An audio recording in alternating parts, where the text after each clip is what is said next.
Well, Judge, thank you so much for joining us. The Access to Justice Commission is made up of these different committees and consortiums. But one of the biggest things that the Access to Justice Commission does is the Self-Represented Litigants Committee and the work of the committee. And I want to say, I guess I should start out by saying I'm a member of the committee. I do volunteer some, but it's just a huge lift, and so many things go on with the Self-Represented Litigants Committee, which you chair. And so I want to thank you for joining us. Congratulations on the award. Before we go any further, really for a lot of the work that you do. Well, thank you, Dave, and it's my pleasure always to speak about the Self-Represented Litigation Committee and the overarching Access to Justice Commission. So thank you for inviting me to join you on this. And we appreciate all of the work you do to bring what we do into the forefront and to introduce us to other members of the Bar Association that might not be aware of what we do. So I appreciate that.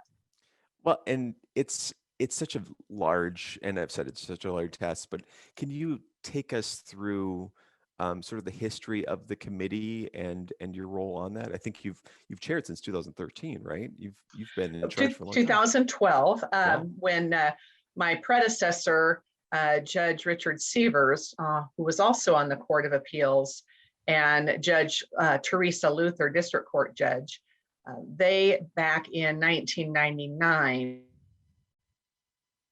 a committee to study the effect of, and we referred to it back in those days as pro se litigation. We've since done a bit of a name change and refer to it as self-represented litigation.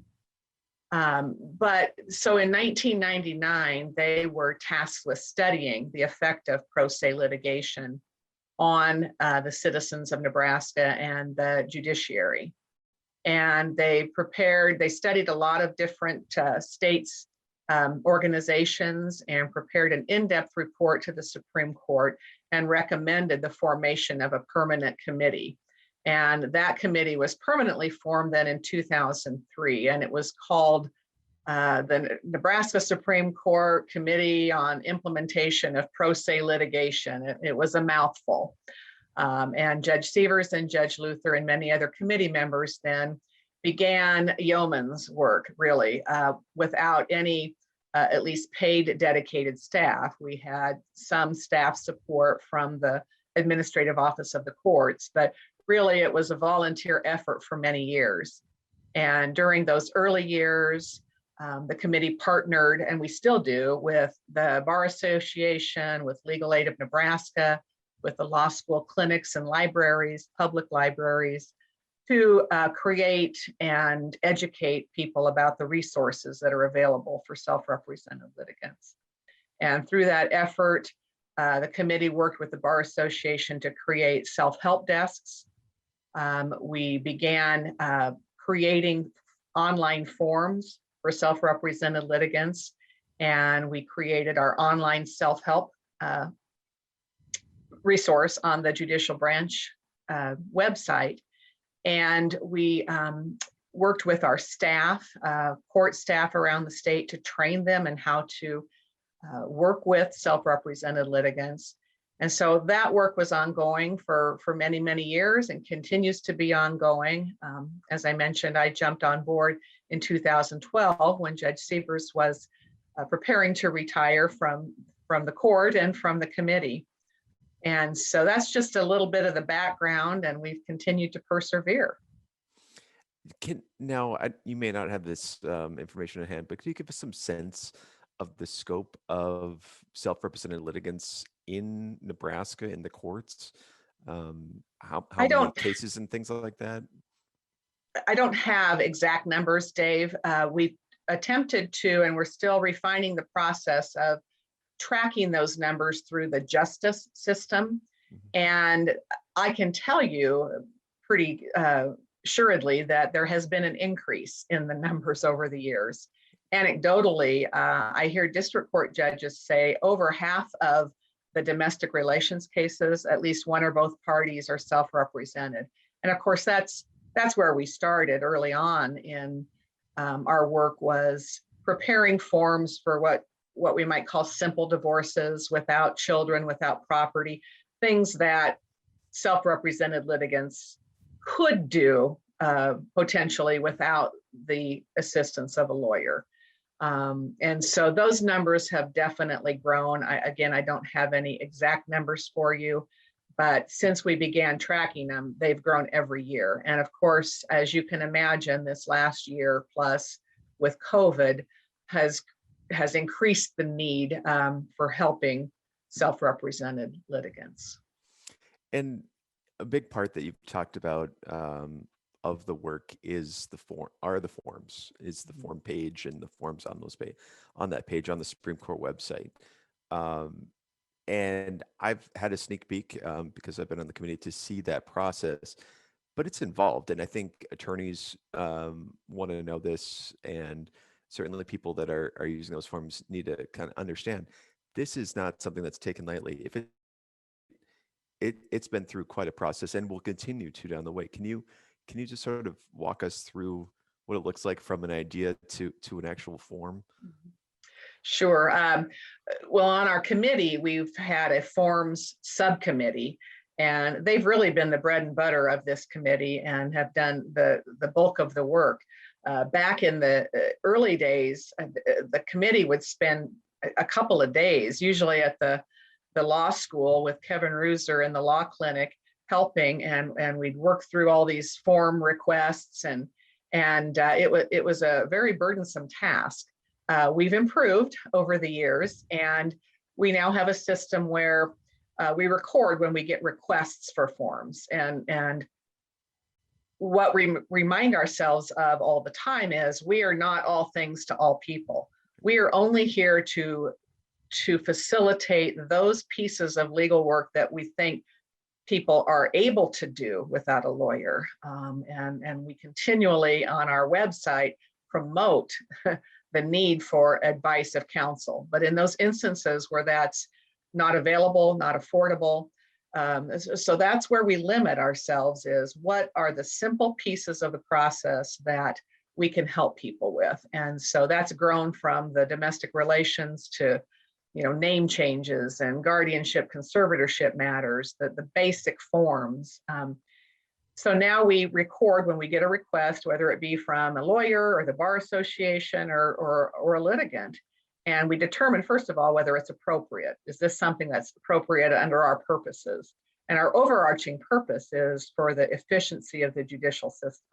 So if we can provide this assistance and it won't bog down the system, then we'll do that. And so then we have a group of judges and volunteers on the committee that create the forms, vet the forms, and then if all of that is accomplished, then we upload them.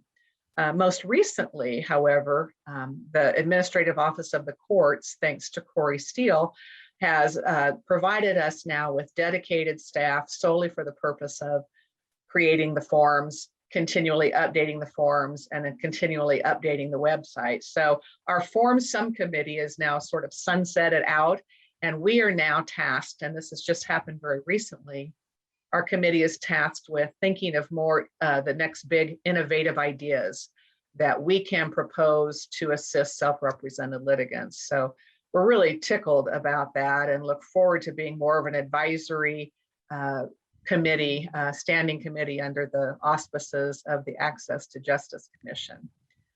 We did recently complete our 5-year strategic plan for the Self-Represented Litigation Committee, and that's all available on the website should anybody want to read what our strategic plan was and what we've accomplished.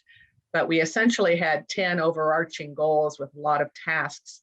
And our first one was to have an Access to Justice commission created in Nebraska. We didn't have one and had wanted one for several years, really to deal not just with self-represented litigants, but other areas where the access to justice and the quality of justice can be improved in our judicial system. And that included, language access issues and other kinds of barriers that people with or without lawyers have in coming to court.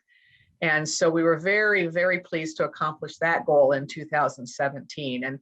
And I know you'll hear from other people about the work of the commission, but we were very tickled that that was created, and that we then as a standing committee can do broader work and not the day-to-day tasks that we've done over the years. You know, one thing that you mentioned, whoop, there was a little feedback there. One thing you mentioned that I think is really important to understand is how the work that you've done fits together. And you talk about how the forms fit together with the self-help desks and the legal aid work and things like that, because they are utilized at the self-help desk. I've been there and I've taken the forms that were on the website. I've printed them out and given them to litigants that are representing themselves. It really does work together, and the online, which has worked really well this last year, the online version that the state bar and its VLP has helped. It seems that there's a lot of coordination going on to think about the whole life cycle of a litigant entering into the legal process and going through it, and not just putting it up online and hoping to get to it. And I think that's a big part of what's happened with the committee, is understanding that. Yes, I agree. One of the things I mentioned early on was our partnerships with the Bar Association and Legal Aid of Nebraska, the clinics, the libraries. And so our committee has tried to bring all of those entities together to work together on all of these additional resources. And the Bar Association has created the free legal answers online that attorneys can volunteer their time.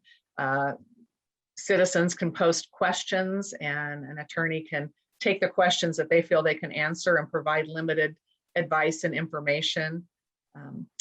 The Legal Aid of Nebraska has what they call, let's see if I can recall the name of it, Legal Aid Connect. That is a new virtual program where you can do virtual video conferencing, you can share documents, you can get signatures online. And I know VLP with the Bar Association is working with that, and I know they're always looking for attorneys. And so, yeah, there's a really a good amount of collaboration that is going on with all of these individuals and organizations. And one of the things that we continue to do on the website is to update resources for all different kinds of organizations, immigration issues and those kinds of things. And so I encourage lawyers to go to our website, because while it was designed to help self-represented litigants and to promote efficiency in the judiciary, it really is a good resource for lawyers. And if you aren't able to help somebody for whatever reason there is, you can point them to those resources and that information, or you can use it yourself. I mean, it really is, without sounding like I'm patting ourselves on the back, it really is a great resource for everyone to use. And we're always looking for suggestions. And so if any lawyers out there have suggestions on how we can improve our website or any other areas you would like to see us utilize, we would certainly appreciate that. And I know one of the things that early on in the tenure of the committee, there was some pushback from the Bar Association, in a way that the concern being that we were promoting self-representation and taking work away from lawyers. And that certainly has never been our desire. We encourage, I think on every page in our website, we encourage the use of lawyers. We're not here for the do-it-yourselfers, those that choose to not have a lawyer. Now, will some of them use our services or our forms? Well, sure, we can't avoid that, but we're here to promote the efficiency of the court, which helps all lawyers. And so we look at it from that perspective of, we encourage representation, but for those that can't afford it and can't access it, then we want to make the system as usable as possible. And I'll say I'm guilty of learning a lot of things about the practice of law by those forms. So, you know, when I got out and hung up my shingle, I was on that website every day, and it was a very big resource for me. So I second that. And I think you're right in addressing it, that it's not there to take the place of attorneys. I'm going to get up on my soapbox. This is not you talking, this is me. I think it's part of a larger discussion in some ways on billing structure and how attorneys can help more people if they maybe think about their value and how they bill in a way that makes more sense to the consumer. I think we're working on that. We're in a point in time when we can certainly have that discussion, move away from a billable hour to something a bit more set and understood by consumers instead of this, we don't know how much it's going to cost, here's the billable rate. So that's a soapbox that I've been on for years, and I'm on it again, and it's not you talking, it's me. But I think that there's an opportunity to maybe think about our how we offer our services and the cost to consumers to maybe capture more of them. And so when we're talking about self-represented litigants, there are some out there that can certainly afford an attorney and choose not to. And maybe it's an opportunity that we can look at to do better in our communication with potential clients. I might be promoting a CLE we did yesterday, Judge. I might not. Might be on demand for those watching. Okay. Well, I do know that the Bar Association has been taking a hard look at how going forward in the future, the practice of law is going to look. And so I think this all goes together with what we're talking about. And one of the things that our committee has done is promote limited scope representation. And I think it was back in about 2006, that wasn't recognized in our state. And so this committee created the rules that were approved by the Supreme Court to allow for it. And within the last year or two, we have created a limited scope toolkit for lawyers, which is a really excellent resource. It's on our website. It has forms, it has engagement letters, just resources in promoting limited scope representation.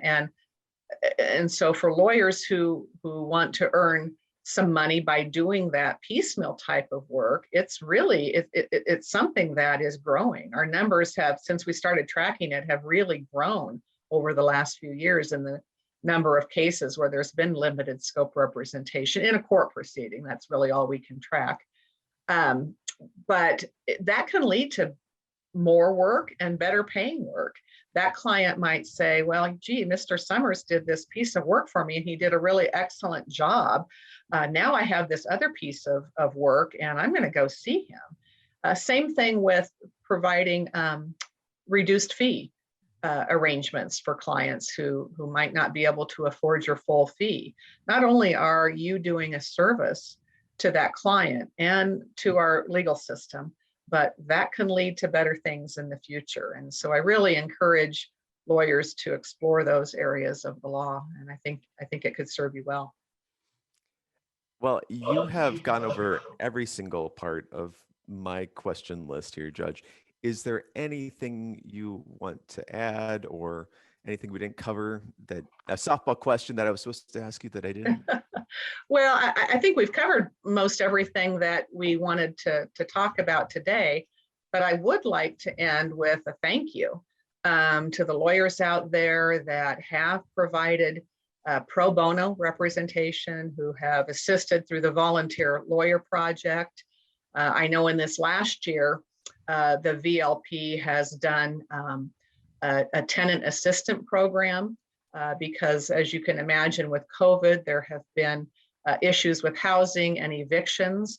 And so I think we've had over 50 lawyers provide services in that tenant assistant program to over 200 individuals. And so encourage that kind of work. And I thank you for those of you who have done that kind of work. There's going to be more of it. So to the extent you can provide pro bono, limited scope representation, work at self-help desks, engage in the clinic programs they have, like Lawyers in the City, all of those things are so vital to providing our citizens with access to justice. And so I thank you and I encourage you, and I just wish you all well.